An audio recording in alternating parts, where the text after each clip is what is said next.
Gravar. Muito bem, nós seguimos o estudo, né, do Livro dos Espíritos, das terças-feiras, e hoje nós vamos falar de um tema bastante importante. Nós estamos tratando das leis morais, né? Então é importante que a gente, antes de entrar no tema, a gente relembre de algumas coisas, né? No Livro dos Espíritos, no livro terceiro, porque já discutimos isso, já falamos a respeito, o Livro dos Espíritos será dividido em 4 partes, ou em 4 livros.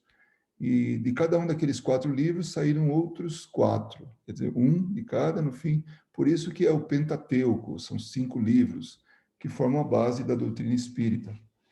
E nós estamos no livro terceiro, que dá origem ao Evangelho segundo o Espiritismo, porque ele tem tudo a ver com as leis morais. Kardec percebeu que a moral do Cristo era a moral que a Terra precisava ter, precisava conhecer, precisava vivenciar.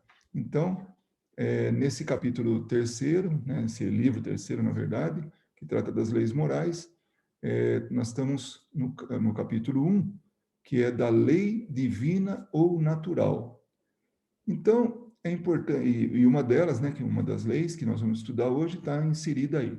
Então, de uma maneira geral, o que quando Kardec pergunta aos espíritos, o que se deve entender por lei natural? Né? Aí os espíritos dizem, olha, a lei natural é a lei de Deus, é a única verdadeira para a felicidade do homem. Olha que coisa. Então, realmente é importante a gente saber qual que é o caminho da felicidade. E eles seguem. Indica-lhe o que deve fazer ou deixar de fazer. E ele só é infeliz quando se afasta dela. Então, o homem, se ele segue as leis morais, a lei natural, que é a lei de Deus, ele vai estar a caminho da felicidade, da verdadeira felicidade. Então, é a única lei para isso. E quando ele se afasta dessa lei, ele se torna infeliz. E aí, por que a gente acreditaria, levaria a sério a lei de Deus, a lei moral? Então, na pergunta 13, lá no começo, quando Kardec pergunta se as leis, se os atributos de Deus, aqueles que ele relaciona, são suficientes para determinar todos os atributos de Deus, para explicar. E os Espíritos falam, olha, nem tanto, não é tal. E os atributos de Deus é esse. O que é nem tanto que eu falei aí? Desculpa não explicar. Mas é que nós temos limitações de entendimento. Então, para agora, é bastante suficiente para a gente saber que Deus é eterno, que Deus é imutável, que Deus é imaterial, que Deus é único, que Deus é todo-poderoso e que, acima de tudo, é soberanamente justo e bom. Olha, esses 6 atributos é mais do que suficiente para a gente acreditar que a lei natural é a lei de Deus e que ela nos leva à felicidade. Então, só para lembrar um pouquinho, a gente tem aqui no Livro dos Espíritos, Kardec faz um comentário. Ele fala assim, Deus é eterno. Se ele tivesse tido um começo, teria saído do nada. Ou, então, teria sido criado por um ser anterior. É assim que, pouco a pouco, remontamos ao infinito e à eternidade. Então, para começar aí, quando se fala em Deus eterno, é isso. Ele é imutável. Se ele tivesse sujeito a mudanças, as leis que regem o universo não teriam nenhuma estabilidade. Então, esse é o motivo pelo qual nós atribuímos a imutabilidade a Deus, é um atributo dele. Né? Ele é imaterial, quer dizer, sua natureza difere de tudo o que chamamos matéria, pois, de outra forma, ele não seria imutável, estando sujeito a transformações da matéria. Lembrando que a matéria está sujeita a transformações. Então, se ele não tem esse risco de mudar, né? Nem de dissolver, nem de se deteriorar, porque não é material. É único. Se houvesse muitos deuses, não haveria unidade de vistas e nem de poder na organização do universo. Então, ele é único, não tem outros. Não tem mais, né, outros deuses, como já se acreditou, né? É todo poderoso, porque é único. Se não tivesse o poder soberano, haveria alguma coisa mais poderosa ou tão poderosa quanto ele, que assim não teria feito todas as coisas. É aquelas que ele não e aquelas que ele não tivesse feito seriam obras de um outro Deus. E finalmente, é soberanamente justo e bom. A sabedoria providencial das leis divinas se revela nas menores como nas maiores coisas. E essa sabedoria, ou esta sabedoria, não nos permite duvidar da sua justiça nem da sua bondade. Olha que a gente estudando ou conhecendo os atributos de Deus, como a gente percebe um Deus totalmente desse diferente que os homens costumaram ao longo da civilização, né, da existência da civilização, rotular Deus, definir Deus, Deus guerreiro, muitos deuses, Deus que castiga, Deus que premia, Deus que gosta mais de um do que o outro, Deus que protege um, não protege o outro. Então, é uma visão, essa que nós acabamos de falar, é uma visão totalmente racional sobre Deus. E aqui agora, quais são essas leis morais? Então, nós já estudamos a lei da adoração, a lei do trabalho, hoje nós vamos tratar da lei de reprodução, e mais adiante, lei da conservação, lei da destruição, lei da sociedade, lei do progresso, lei de igualdade, lei de liberdade, lei de justiça, amor e caridade. Então, olha só que coisa, né, que a gente tem pela frente aí. São as leis morais que vão trazer o nosso progresso, e progresso moral, que é o que realmente importa. E quando ele começa com lei de adoração, Kardec, ele está buscando justamente aquele começo do capítulo, bem lá no começo do primeiro livro, quando ele fala o que é Deus. Então ele começa por aí. E agora nas leis morais, igualmente, ele começa pela lei da adoração, que está relacionado com Deus diretamente, né? Então, feita essa recapitulação, a gente entra no capítulo 4, que é da lei de reprodução. Então, nós vamos tratar da população do globo, nós vamos falar da sucessão e aperfeiçoamento das raças, nós vamos falar dos obstáculos à reprodução. Tudo isso está nesse capítulo, né? Casamento e celibato, poligamia. Então, isso vai trazer para a gente uma noção sobre lei de reprodução. Por que noção?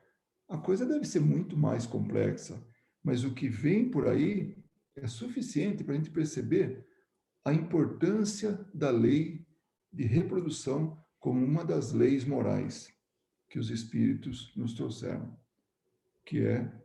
trouxeram ao nosso conhecimento, que é uma das leis de morais que compõem a lei natural ou as leis de Deus. Bom, começando então com a lei de reprodução. Aí, Kardec, quando pergunta assim, a reprodução dos seres vivos é uma lei natural? Os espíritos falam, claro, é evidente, sem a reprodução, o mundo corpóreo pereceria. Então, começa pelo corpo, começa pelo material, e depois sim nós vamos estar falando sobre a parte moral da lei de reprodução. Então, primeiro, ela é necessária porque ela perpetua a espécie. Imagine se não houvesse. Já teria extinguido a raça humana, já teria extinguido qualquer que fosse a raça, o ser vivo, porque a lei de reprodução, ela vai perpetuando a espécie, e não só isso, ela vai aperfeiçoando, ela vai trazendo melhoria. Então, é uma lei, e nesse caso que nós estamos estudando, a gente está vendo a parte física inicialmente, a parte material, tá? Então, fica bem claro isso aí. Bom, o que está aí desenhado é um grande óvulo, né? E uma família enorme de concorrência toda, né, de espermatozoide para fecundar esse óvulo. Tem uma palestra muito interessante, mas muito interessante, do Alberto Almeida, que ele fala, se nós todos concorremos para a seleção, para nos melhorar, para isso tudo, por que que no meio de tanto espermatozoide, vai um deles que fecunda, é aquele que carrega uma carga genética que vai dar um ser com alguma deficiência? Se no meio de tudo aquilo, se era para ele ter, né, um ser aperfeiçoado em relação aos últimos, né, então melhorado, por que que nasce um piorado? Né? É muito boa a palestra, é muito boa. E aí, ele, claro, que ele trata do aspecto espiritual, a necessidade daquele espírito trazer os defeitos que aquele conjunto, quer dizer, aquela união do óvulo e o espermatozoide geraram. Gerou, né? No caso, a união. Então, sem a reprodução, é isso. O mundo acabaria, né? Não teria isso aí. Agora vem assim, mas peraí, mas será que já não tem tanta gente? E a população do globo, né? É tanta. Será que não tem nada aí descontrolado, né? E aí ele cita aqui na Índia, com mais de 1 bilhão de pessoas, pô, somos 7 bilhões, um pouco mais que isso, mas vamos falar um número redondo. 7 bilhões de pessoas. 1 bilhão é só indiano. Então, será que não tem nada errado aí? Não tem nada desbalanceado? Né? E aí, quando Kardec pergunta assim, se a população seguir sempre a progressão constante que vemos, chegará um momento em que ela se tornará excessiva na Terra? Aí o Espírito fala, não, Deus a isso provê, ele mantém o equilíbrio. Nossa, mas que equilíbrio aí? Só quanta gente que a gente vê aí. Mas a gente precisa entender que a gente está vendo só um pedacinho do quadro. Tem que ver o quadro como um todo. Né?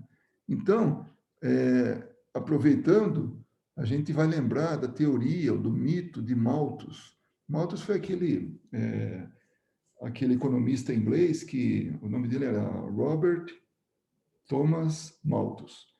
E ele falou que é o seguinte, ó, os recursos da Terra, eles crescem na ordem, em progressão aritmética, é uma soma. Já a população humana, ela cresce em proporção geométrica, é uma multiplicação. Vai chegar um momento que vai acabar comida para tanta gente. E aí, depois disso, tem outros desdobramentos, ele é a favor de doenças, de epidemias e tudo isso para balancear, para equilibrar. Né? Então, só que podia num primeiro momento, podia todo mundo achar que ele tinha razão, porque a evidência era essa. Quando a gente vê um quadro desse, né, a gente imagina que tem realmente alguma coisa errada aí, né? Que está descontrolado. Mas só que tem coisa muito mais, tem outros fatores, outras variáveis que entram no meio, né? Inclusive doenças, inclusive epidemias, inclusive pandemias. Então tem, né? Tem até o homem entrando com a colher dele aí nisso e acaba gerando consequências, né? Gandhi uma vez falou o seguinte, não com essas palavras, tá? Mas a ideia é essa. Todos os recursos do planeta, eles podem atender às necessidades de toda a população da Terra. Mas todos os recursos de um planeta não atendem à ganância de um só homem da Terra. Então, isso que ele falou é bem uma realidade. A gente comentou isso numa outra reunião, me lembro, numa outra reunião de estudos, que a gente falava sobre isso. Como que a gente trata os bens, os recursos da Terra? Então, hoje se fala em busca no espaço de um planeta que possa receber a Terra. Tal. As soluções estão todas aqui, não precisamos ir lá longe. E com certeza não vai ser, quer dizer, com certeza minha, né, que tem um conhecimento limitado do assunto, né, da vida, né, em outros planetas, né? Mas é muito mais fácil consertar o que está aqui do que chegar num lugar e não ver recurso nenhum. Chega lá e se decepciona, porque certamente não vai ter a condição que vai estar aqui para as pessoas vivendo nesse plano, nessa dimensão material, né? Então, nós vamos ter que aprender cedo ou tarde a viver aqui, a conviver. E podem ter certeza que a população que vem por aí, ao longo dos séculos, ela vai ser suficiente, ou melhor, o planeta vai ser suficiente para comportar uma quantidade enorme de espíritos, muito maior do que essa que nós estamos, desses 7 bilhões, ou de 1 bilhão na Índia. Porque Deus provê, segundo suas leis, as necessidades. É claro que nós vamos ter que estar em concordância com essas leis. Então, por isso que é mais um indício de que se a gente vai de acordo com as leis de Deus, essas leis naturais, a lei natural, na verdade, nós vamos estar rumo à felicidade, à convivência com os outros, à distribuição, à fraternidade, enfim, é tudo isso que a gente hoje é mais teórico do que prático, né? Então, mais para frente, né? Claro, é uma resposta. Não vai, não tá explodindo, apesar do quadro ser esse. Olha que bonito, parece ser um enfeite, né? Que risco, né? Aqui nos Estados Unidos tem tantas regras. Olha aí, será que tem regra isso aí? Né? Então, Deus provê e mantém esse equilíbrio, que foi aquilo que nós falamos, né? E a sucessão das raças, né? Isso é interessante. Kardec pergunta se os homens de hoje são uma nova criação ou os descendentes aperfeiçoados dos seres primitivos? É uma pergunta para a época bastante apropriada. Como diz um palestrante espírita, ele falou, não tem pergunta idiota, né?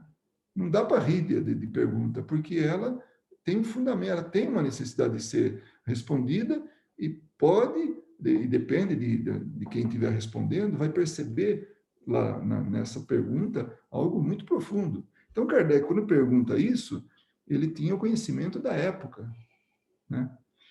E aí, os espíritos falam, olha, são os mesmos espíritos que voltaram para se aperfeiçoarem em novos corpos, mas que ainda estão longe da perfeição. Aí, ó, já pensou? Esse da esquerda aqui, né? Que parece mais um símio. Então, o espírito que estava ali, habitando o corpo desse primata, era apropriado para esse corpo, e vice-versa.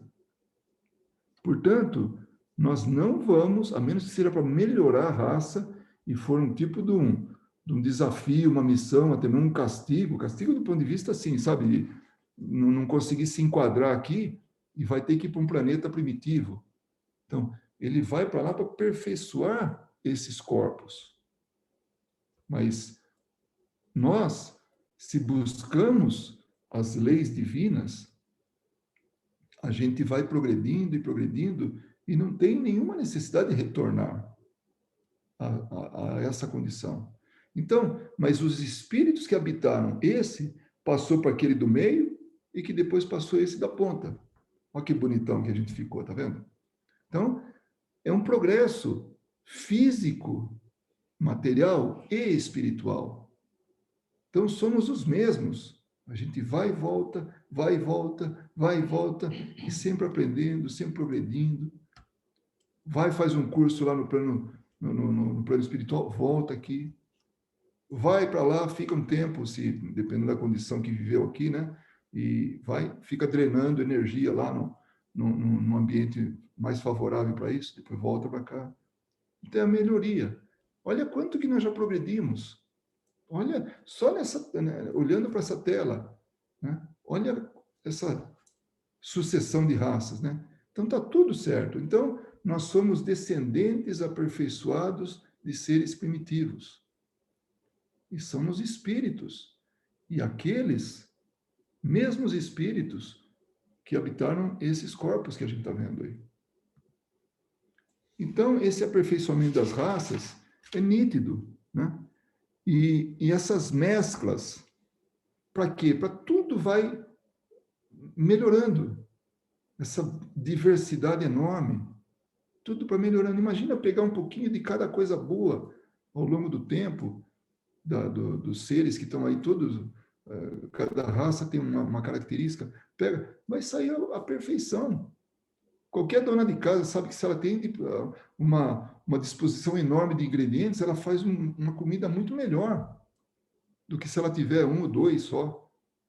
Vai sair um produto gostoso, mas meia boca, né? Não vai ser aquela obra-prima que ela faria com todos os ingredientes.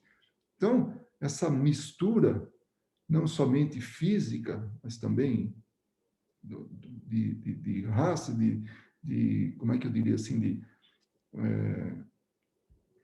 nossa, o que é próprio de culturas, né? Então, tudo isso misturando, olha o que dá. Quem fazia muito bem isso eram os romanos.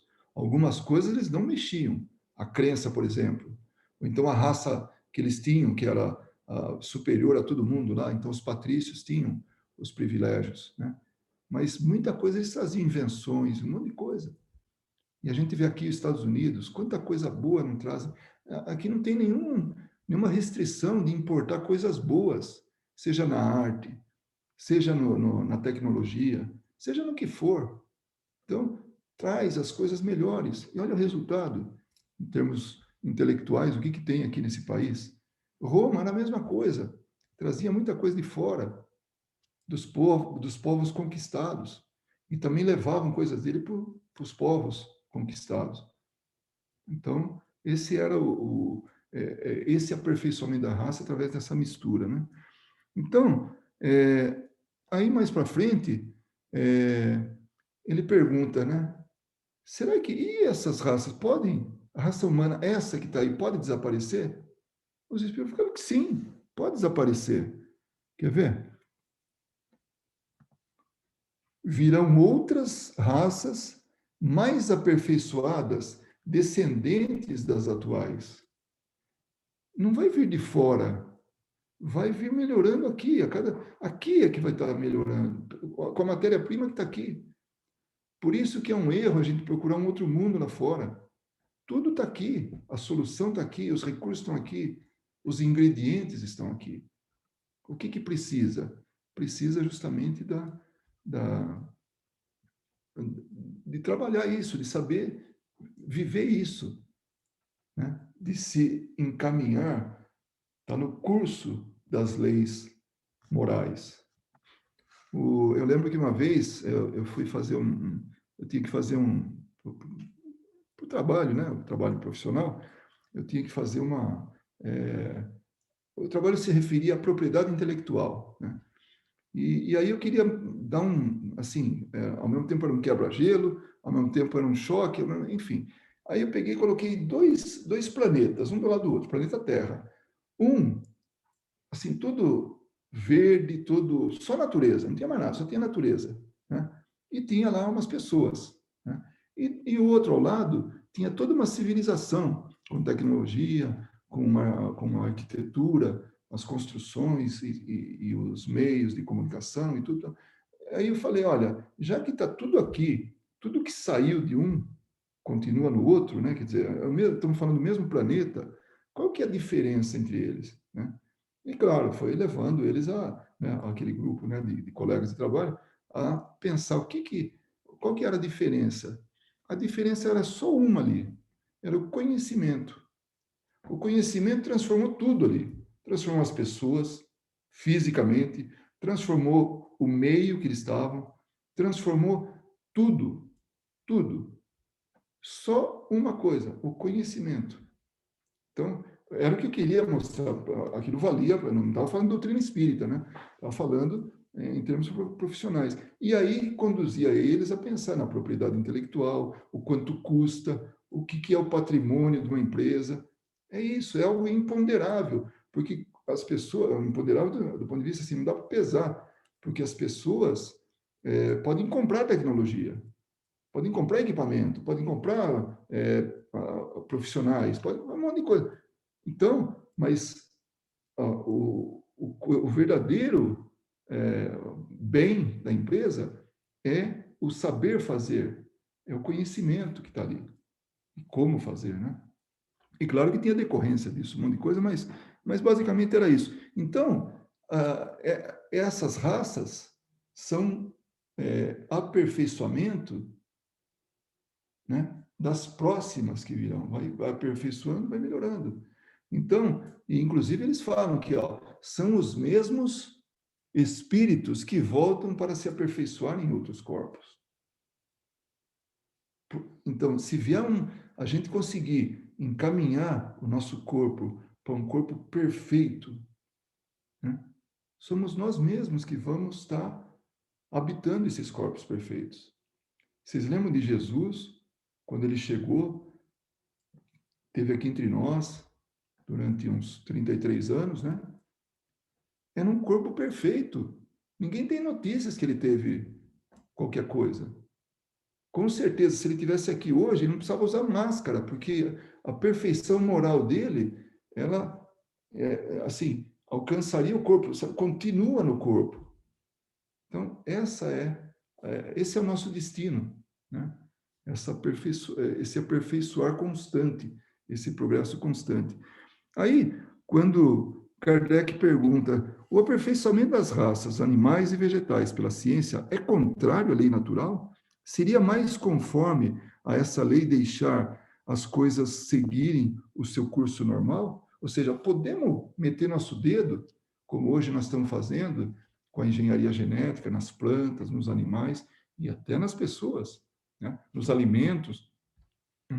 Então, aí os espíritos falam, tudo se deve fazer para chegar à perfeição. O próprio homem é um instrumento que Deus reserve para atingir os seus fins. Então, não estamos fazendo nada errado de meter o nosso dedo na engenharia genética, na hereditariedade, sabe, mudar coisa aí. Não está errado.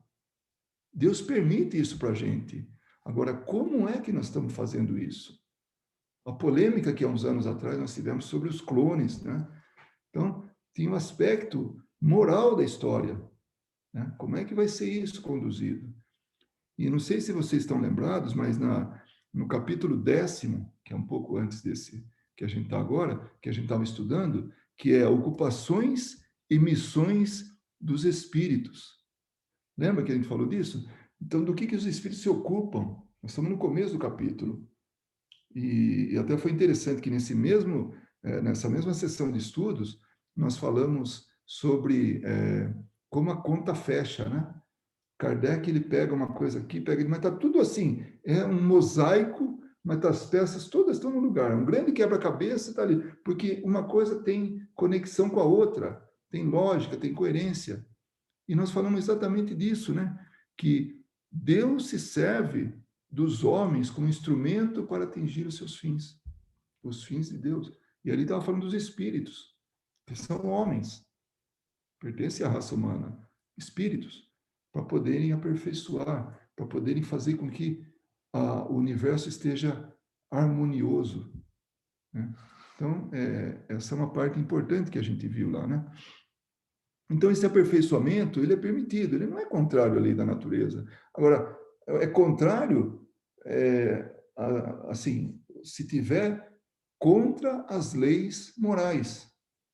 Aí nós estamos plantando a infelicidade, que a gente leu lá no comecinho, né, da nossa sessão. Então, ele tem que fazer esse esforço para chegar à perfeição. E olha quanta coisa nós já fizemos. Olha a medicina.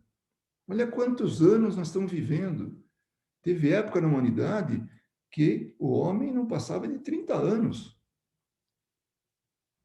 Às vezes ele era comido por bicho, então durava menos ainda, né? Mas normalmente era isso, porque tinha doença, tinha um monte de coisa. Hoje, a gente chega nos 70 brincando e correndo, fazendo maratona. Chega a 80 não é novidade. Antes, quem tinha bisneto, nossa, era uma proeza. Hoje, ter bisneto, nós não estamos muito longe disso. É fácil. Por quê? Porque está se estendendo, alargando a vida, está indo mais longe. Mas por quê? Porque nós estamos aperfeiçoando um monte de coisa. Vacina é uma delas. E ela vai ser a solução para manter esse grupo encarnado aqui ainda. Evitar de perder vidas. Ah, mas peraí, nós estamos vendo aí do equilíbrio, tem que ter pandemia. Tá? Não, isso foi um cara que falou, foi o Malthus. Mas vamos pensar no aproveitamento da encarnação, da reencarnação. Vamos estender nossa vida aqui o máximo possível, para que a gente tire o maior proveito, para que a gente saia daqui aperfeiçoado, tendo uma vida, né, de progresso espiritual.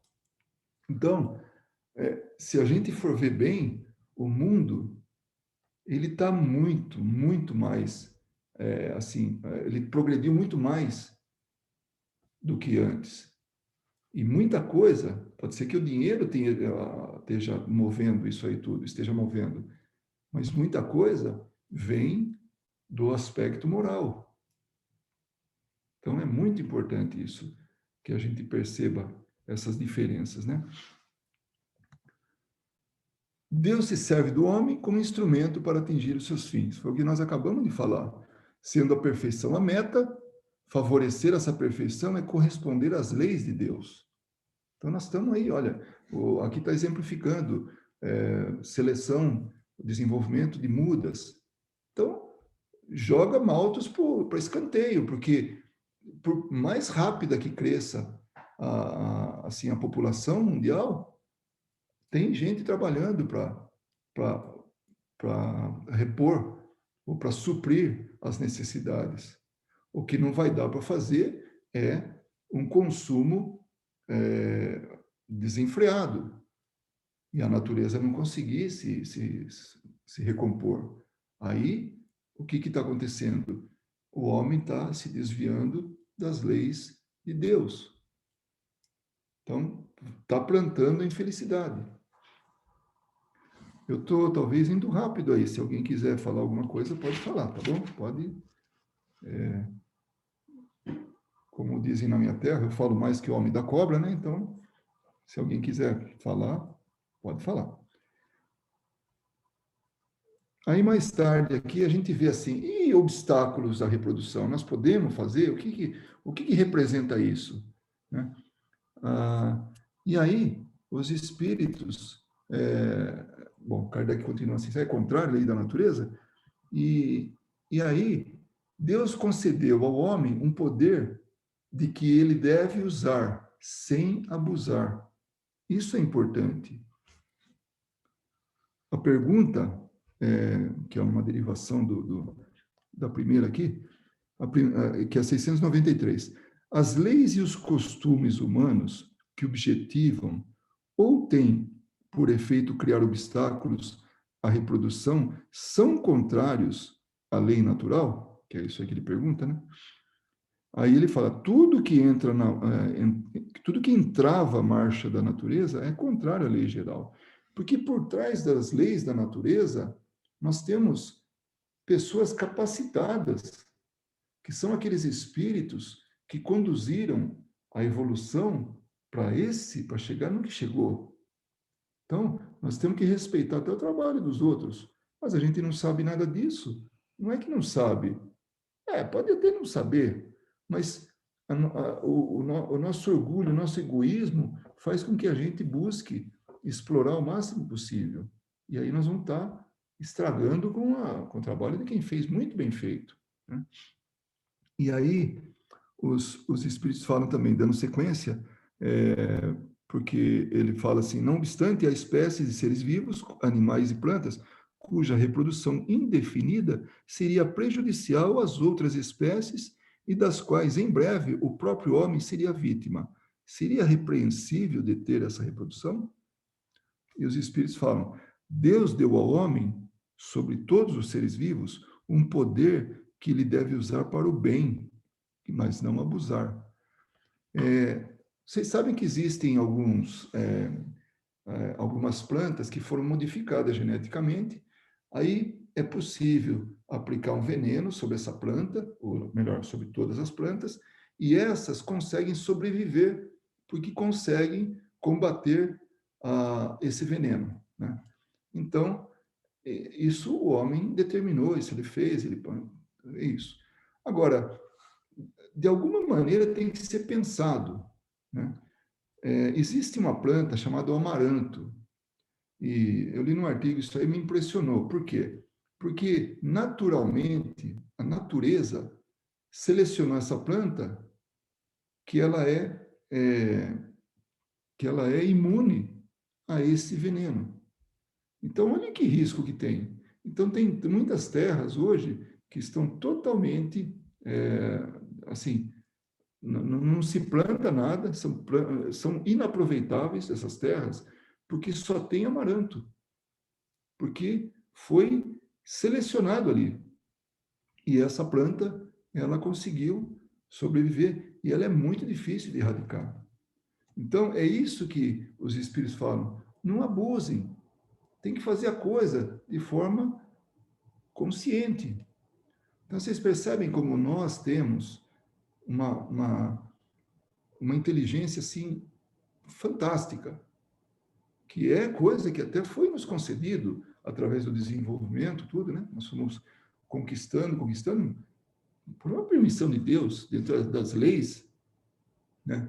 Do progresso. Só que a gente tem que realmente ter um fator que conduza a gente. Tem que ter uma bússola que nos leve para fazer a coisa certa. Então, nós temos que ver sempre a consequência das coisas. É um livre-arbítrio do nosso comportamento, né? Para tudo. Então, aí a gente está com isso que os espíritos falam, né? Então, ele pode regular a reprodução de acordo com as necessidades. E aí nós já estamos falando de...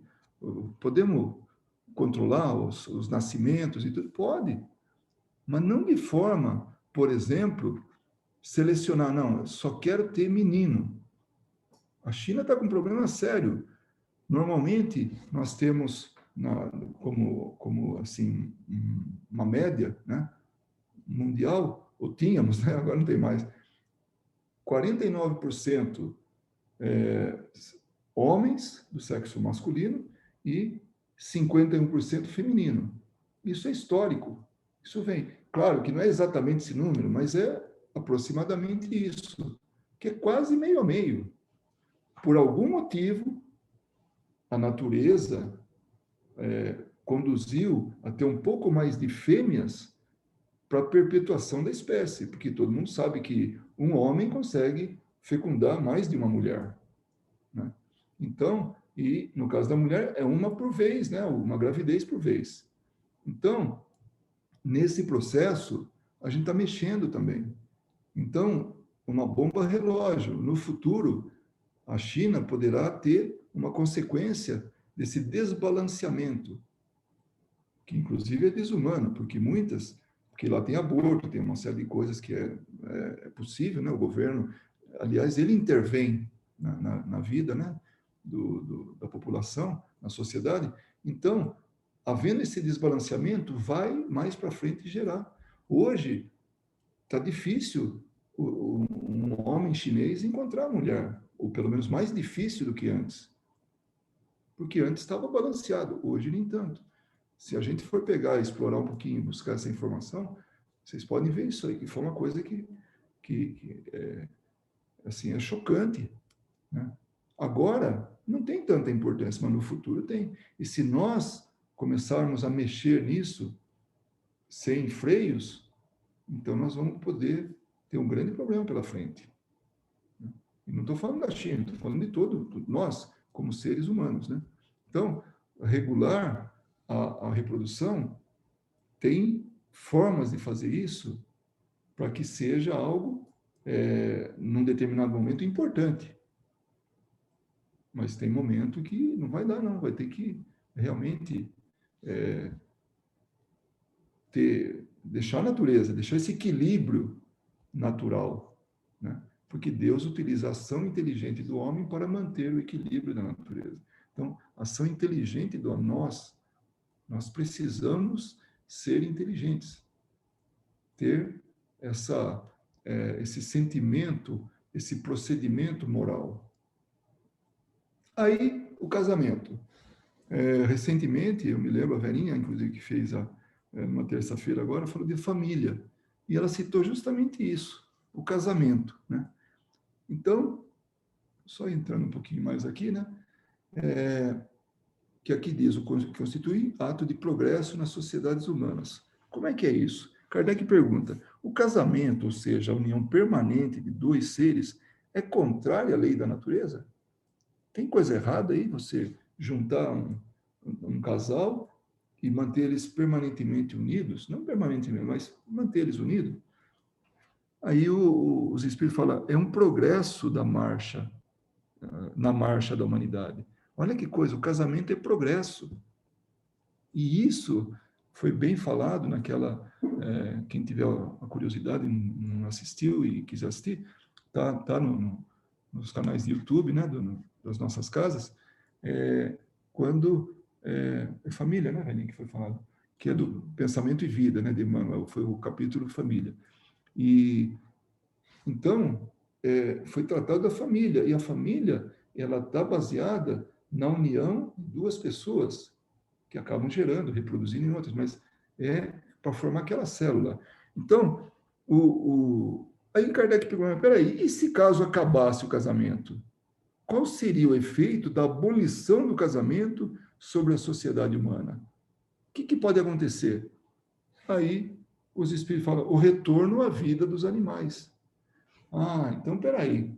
Então agora, aliás, não exatamente agora, mas um pouquinho antes, no decorrer do nosso estudo, né, que a gente abordou aqui, que a gente está abordando, a gente já entrou no espírito. A gente começou pela matéria, aí mesclou um pouquinho, né, tal, e já estamos falando do espírito. Então, o retorno, né, à condição de animal, em termos de comportamento, não é uma evolução espiritual, é uma involução, é uma regressão, né? E ninguém está aqui para regredir, a gente está para ir para frente. Então, o casamento estabelece a solidariedade fraterna. Claro, a gente está falando casamento, por quê? Porque é o termo que ele usou aqui tudo. Mas então, todo mundo entende que é a união de duas pessoas, né? E é interessante que ele não fala nem de sexo aqui. Ele fala de dois indivíduos, duas pessoas, dois espíritos, né? Porque, por mais que tenhamos preconceito ou não tenhamos, tudo, a gente tem que estar preparado para um novo tipo de sociedade, mas que não deixa de existir amor, não deixa de existir essa solidariedade fraterna, essa unidade que é a família. Então, a condição de casamento, a condição de união de dois seres, ela é universal. Todos os povos têm isso. Pode ter alguma diferença, algumas condições diversas, mas em base é isso. E se tem alguma coisa muito diferente, como a poligamia, está com os dias contados, porque a sociedade vai caminhando cada vez mais para a monogamia, né? Para ter um casal, para ter dois seres unidos. Então, a abolição do casamento era aquilo que a gente viu. A regressão da humanidade. Vai para o estágio animal. Agora, e o celibato? Então, antes de poligamia, tudo isso, e o celibato? A pessoa se abster da união, do sexo, principalmente a união, né? Desculpa, principalmente o sexo, mas não ter, né, esse tipo de relação. É meritório perante a lei divina? Aí,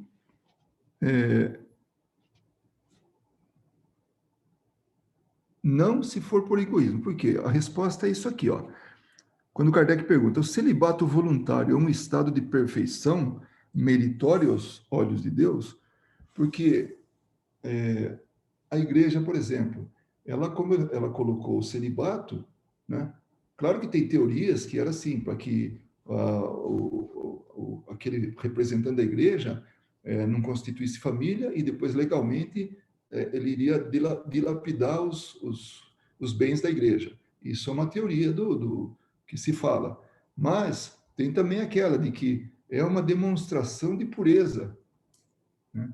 Não o, o representante ser celibatário, né? Então, a pergunta de Kardec é isso aí. E isso é meritório aos olhos de Deus? É mostrar virtude? Né? Aí ele fala, não. Os espíritos falam que não. E os que vivem assim, por egoísmo, degradam a Deus e enganam a todos. Então, o celibato, ele tem que ter um propósito, que é justamente na pergunta que ele coloca assim: o celibato não é um sacrifício para algumas pessoas que desejam devotar-se mais inteiramente ao serviço da humanidade? Então, uma dedicação, a pessoa larga de tudo, né, para se dedicar aos outros. Aí ele fala: peraí, isso é bem diferente. Eu disse por egoísmo. Todo sacrifício pessoal é meritório, quando feito para o bem. Quanto maior o sacrifício, maior o mérito. Então, se o celibato for utilizado por uma necessidade para que possa melhorar muita gente, sabe, esse sacrifício ser a serviço de muita gente, não é egoísmo, portanto, é meritório. É, não é o caso, celibato, né? Mas eu sempre, algumas pessoas passaram pela vida e não tiveram filhos, por exemplo, né? Então, mas eles tiveram uma dedicação muito grande para a humanidade. Então, gente que se entregou para a humanidade. Então, os filhos deles eram o objetivo, era a missão, era aquilo que eles estavam buscando fazer, né? Vamos dar exemplo, só para ilustrar. Madre Teresa de Calcutá, ela devotou a vida dela para os pobres. Então, a vida dela era isso. Então, ali nós podemos falar que foi uma celibatária por sacrifício, por amor ao próximo, né? Não é o caso, mas Kardec não teve filhos. Será que se ele tivesse filhos, ele, Amélie Boudin, será que eles teriam tempo para cuidar da doutrina espírita, como foi cuidar, que eles se entregaram para isso, para deixar para a gente? Então, volto a falar, não é o caso de ser celibatário, mas é o caso de não ter filhos. Será que eles não colocaram já no planejamento reencarnatório deles isso, para que eles pudessem entrar de corpo e alma nisso? Vai saber, né? Aí agora nós estamos, já falamos sobre isso aí, né? Se, é, é bem visto, né, aos olhos de Deus, como diz Kardec, porque se for feito para o bem, né? Então, todo esse sacrifício voltado para o bem, né, e não é egoísta, eleva o homem, né? E foi falado isso aqui também na resposta. E agora a poligamia, né? A poligamia, é,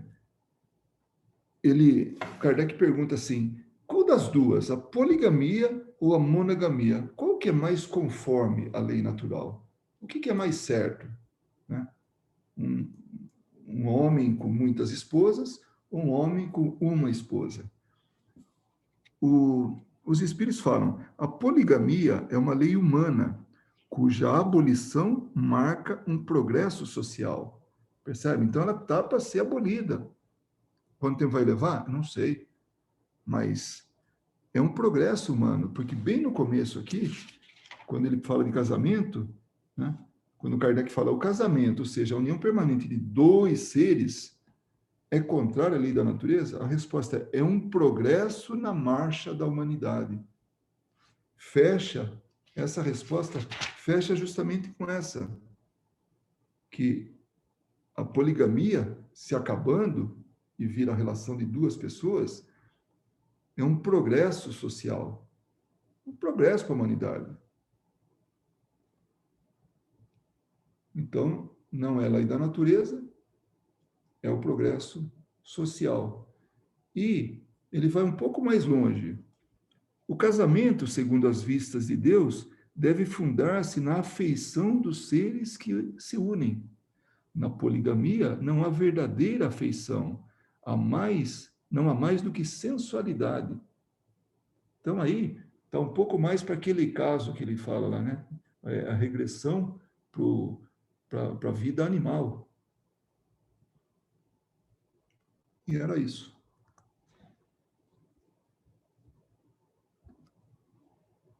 Esse era o nosso tema de hoje, que não deixa de ser bonito, né? Todas as leis naturais, ou todas as leis morais, têm essa característica, essa beleza, né?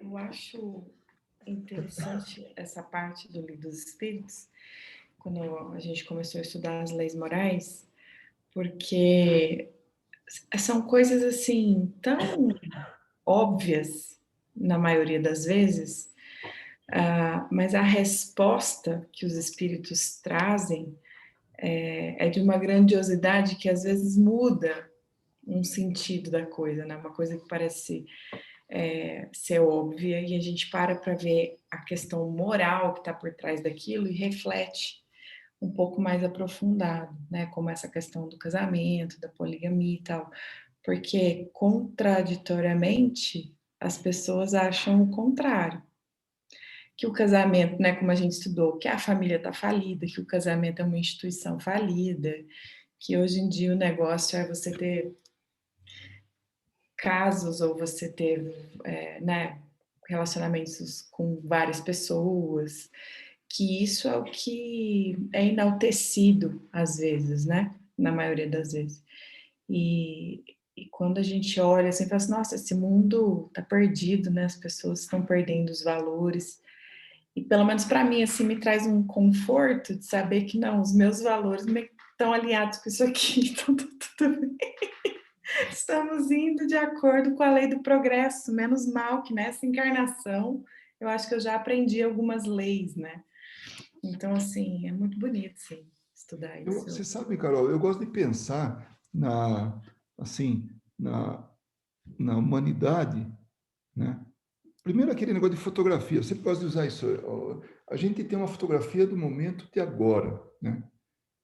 Então a gente compara com a fotografia do passado.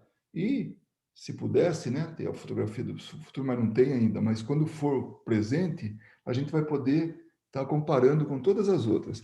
E, e também faço uma analogia com a civilização, né, ou as sociedades, né, melhor dizendo, elas são como inquilinos num determinado condomínio. Então, conforme o tipo de inquilino, ele vai imprimir o comportamento naquele condomínio.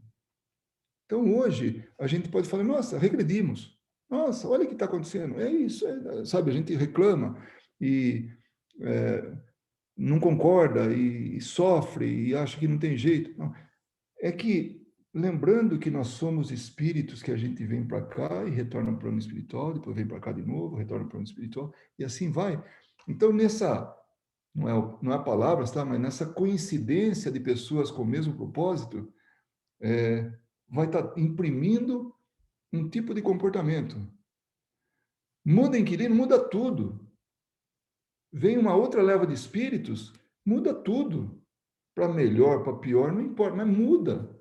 E nesse processo está havendo aprendizado. Então, vocês perceberam, como fala, lei da reprodução como lei moral. Mas como? Reproduzir agora, como é que vai ser? Né? Que a gente começou aquilo.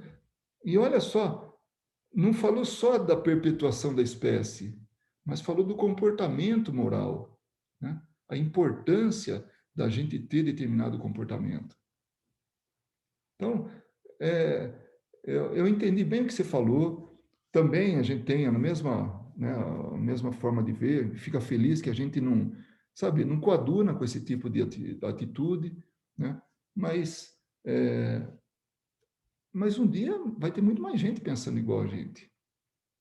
Por quê? Porque a gente está procurando, assim, seguir as tais das leis morais. Nós queremos ser felizes, só isso. Né?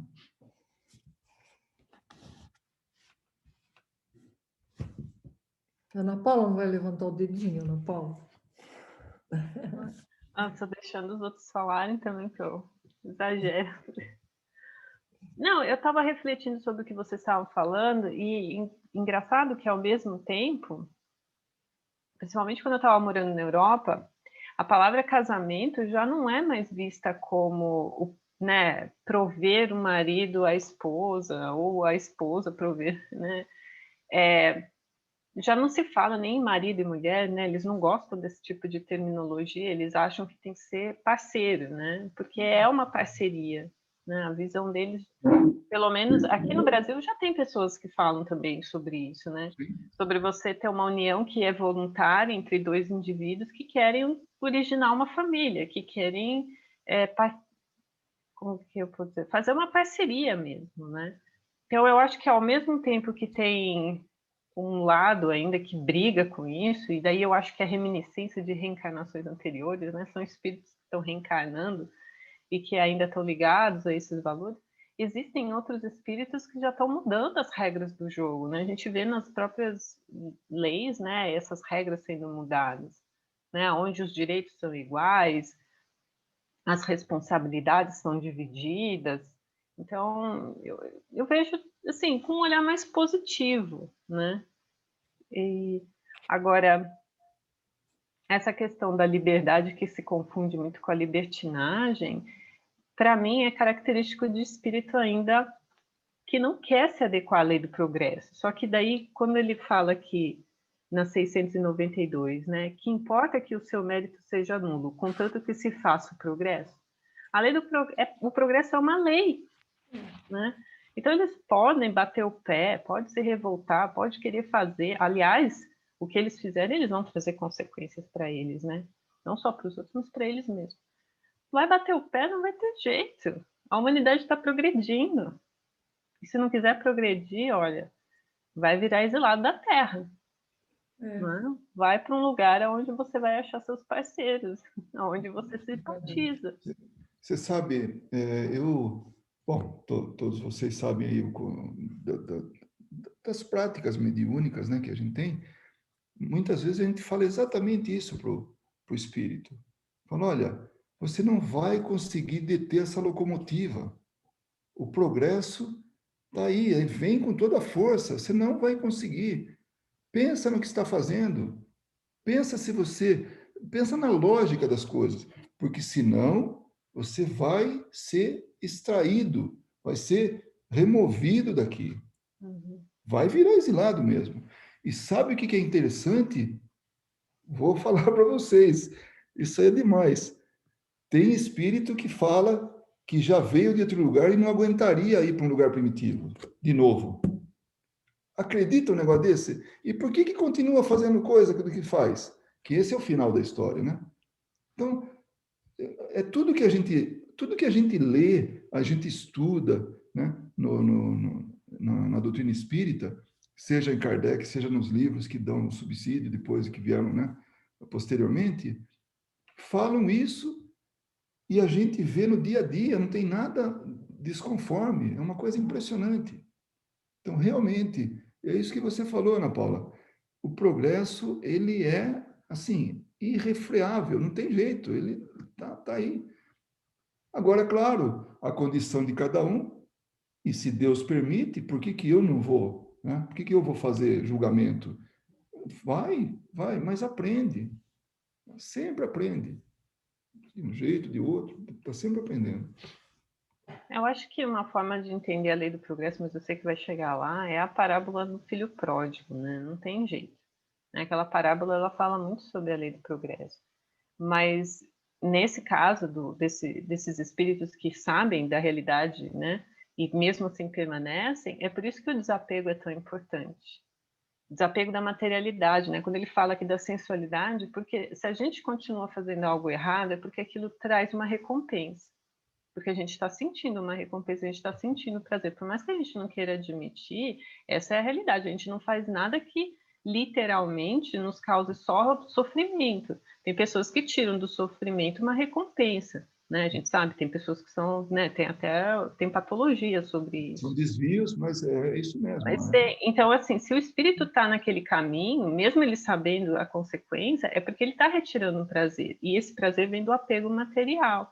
Então, é por isso que a gente tem que ficar em alerta quando os espíritos falam do desapego, né? Porque não é simplesmente uma coisa assim, vamos nos elevar ao nirvana. Não é isso. É porque esse apego faz com que a gente continue fazendo coisas que fazem mal para nós mesmos, que nos prejudicam, porque a gente não consegue enxergar uma outra coisa que dê essa mesma recompensa.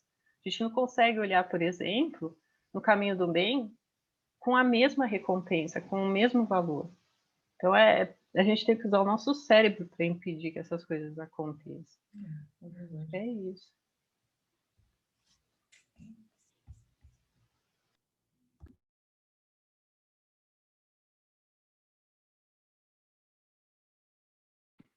Mais alguém quer compartilhar alguma coisa? Para a gente ir para o passe. Você vai falar, Su? Não? Eu só ouvi. Tá bom. Bom, então vamos para o nosso passe. Vou pedir para vocês pegarem água, quem não tiver com água aí. Vou colocar o nosso passe guiado. Então vamos nos preparar, né?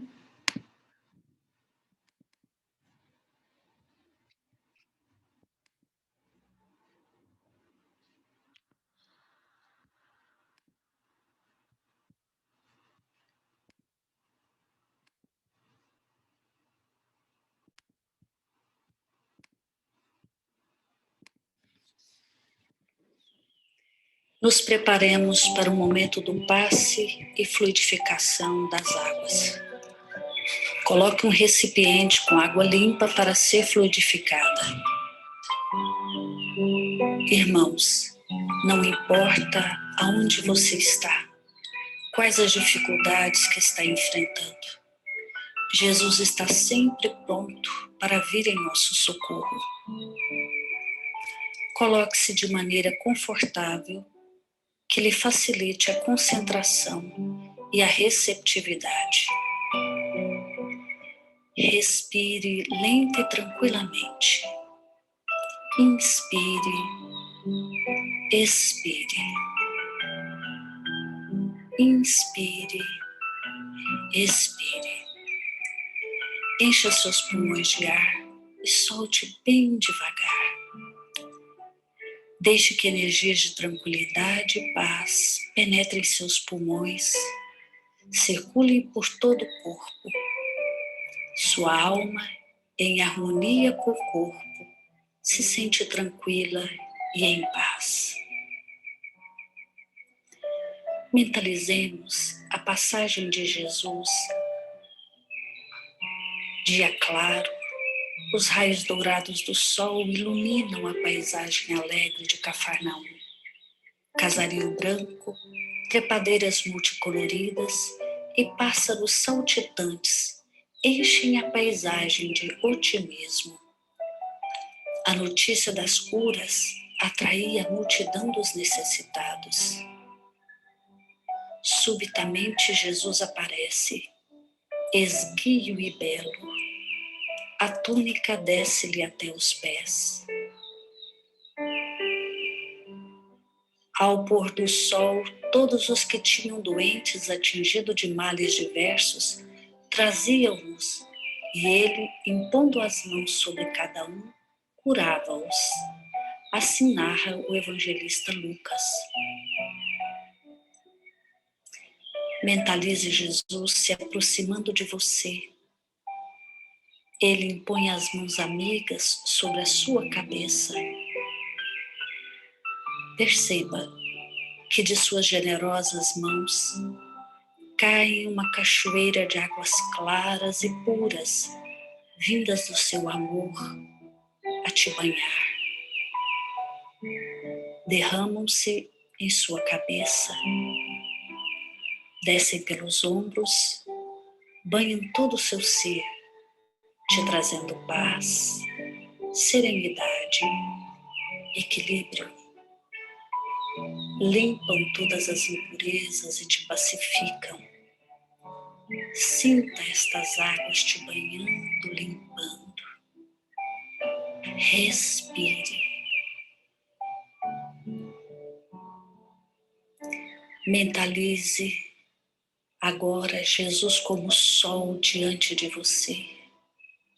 Sua luz, seu calor te envolvem. Sinta as energias curadoras que emanam do Cristo em sua direção. Ele ouve as suas preces. Confie nele. Seu amor é infinito e te acompanha e protege, oferecendo de tudo o que necessitas. Confie. Absorva as energias curadoras de Jesus.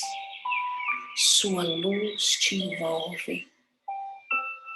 Sinta essas energias percorrendo todo o seu corpo. Sinta-se fortalecido e em paz.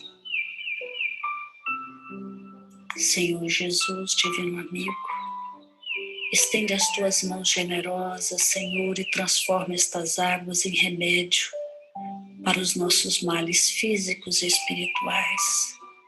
Guarda-nos, Jesus, em sua paz. Estende as vibrações de amor em benefício do meu lar, Senhor.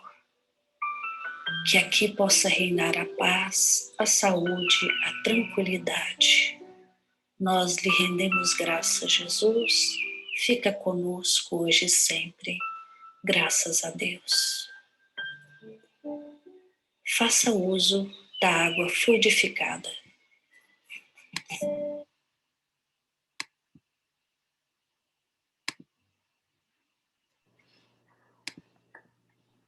Que coisa boa, né? Muito. Muito bom. Boa noite, Que gente. lindo. Boa noite, fique com Deus. Obrigada. Tchau, boa noite. Obrigada. Boa noite, pessoal. Obrigado, tchau. Tchau, tchau.